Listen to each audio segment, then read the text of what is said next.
আপনাদের নিজের জন্য ব্যয় হতে পারে। আপনাদের বিদেশ থেকে বা বাইরে থেকে কিন্তু হেল্প আসতে পারে।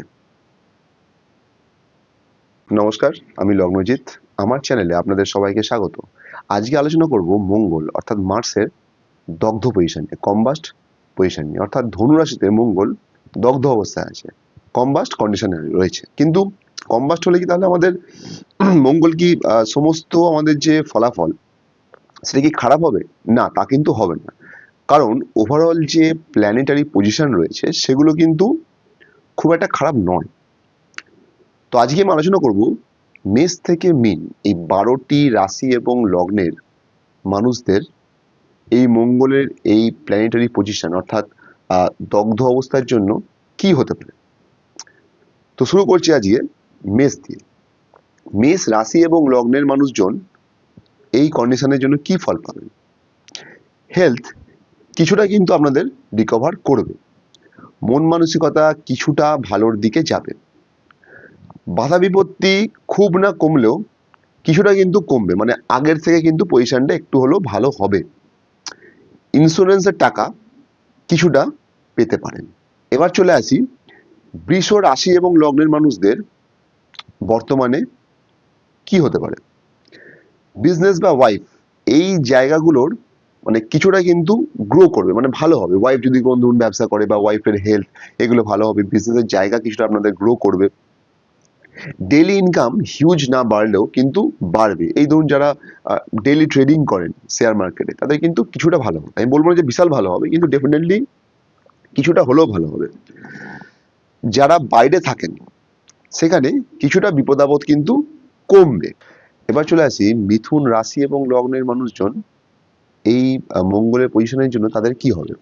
বিজনেস এই জায়গাটা কিছুটা কিন্তু সাকসেস দেখাচ্ছে, কিন্তু হয়তো মনের মতো হবে না, কিন্তু কিছুটা হলেও সাফল্য দেখাবে, কিছুটা হলেও হালকা হলেও গ্রো করবে।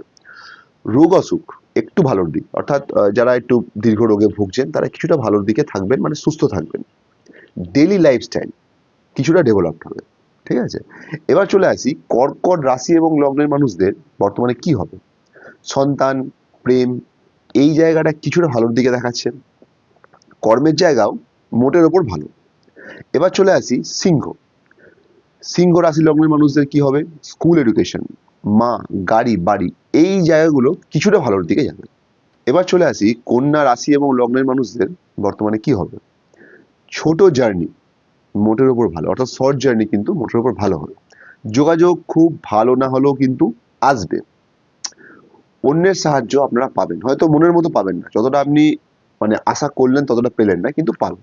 চলে আসি তুলা রাশি এবং লগ্নের মানুষরা বর্তমানে কি ফল পাবেন এই প্ল্যানেটারি পজিশনের জন্য, মঙ্গলের পজিশনের জন্য। আপনাদের ফিনান্সিয়াল জায়গাটা কিছুটা কিন্তু ভালো হবে, কথা দিয়ে কাজ হাসিল কিন্তু আপনারা করতে পারবেন। ক্লোজ রিলেটিভদের থেকে হেল্প পাবেন বা তাদের জায়গাটা কিন্তু ভালো হবে, হয়তো মনের মতো হবে না, প্রথমেই বলে দিচ্ছি যেহেতু মঙ্গল কম্বাস্ট, কিন্তু তাও ভালো হবে। বৃশ্চিক, বৃশ্চিক রাশি লগ্নের মানুষদের আপনাদের হেলথ কিছুটা ভালোর দিকে যাবে, আর শত্রুর কিন্তু ক্ষতি হতে পারে, অর্থাৎ শত্রুর নাশ হতে পারে। এবার চলে আসি ধনু রাশি এবং লগ্নের মানুষদের বর্তমানে কি হতে পারে। আপনাদের নিজের জন্য ব্যয় হতে পারে। আপনাদের বিদেশ থেকে বা বাইরে থেকে কিন্তু হেল্প আসতে পারে। মকর রাশি এবং লগ্নের মানুষদের বর্তমানে কি হতে পারে। আপনাদের লাভের জায়গাটা কিন্তু কিছুটা ভালো, দূর থেকে লাভ হতে পারে, বাড়ি থেকে দূরে যেতে হতে পারে, কাজের রেসপেক্ট হোক বা যে কোনো কারণে হোক। এবার চলে আসি কুম্ভ রাশি এবং লগ্নের মানুষদের বর্তমানে কি হতে পারে। কর্মের জন্য শর্ট জার্নি হতে পারে, সেখান থেকে সফলতা আসতে পারে, সাকসেস আসতে পারে। ছোট ভাই বোনদের থেকে আপনারা হেল্প পেতে পারেন বা তাদের কোনো সাকসেস আসতে পারে বা তাদের জায়গাটা ভালো হতে পারে। মীন রাশি এবং লগ্নের মানুষদের বর্তমানে কি হতে পারে। আপনাদের কর্মের দ্বারা ভাগ্য এবং আর্থিক উন্নতি এই দুটো হতে পারে।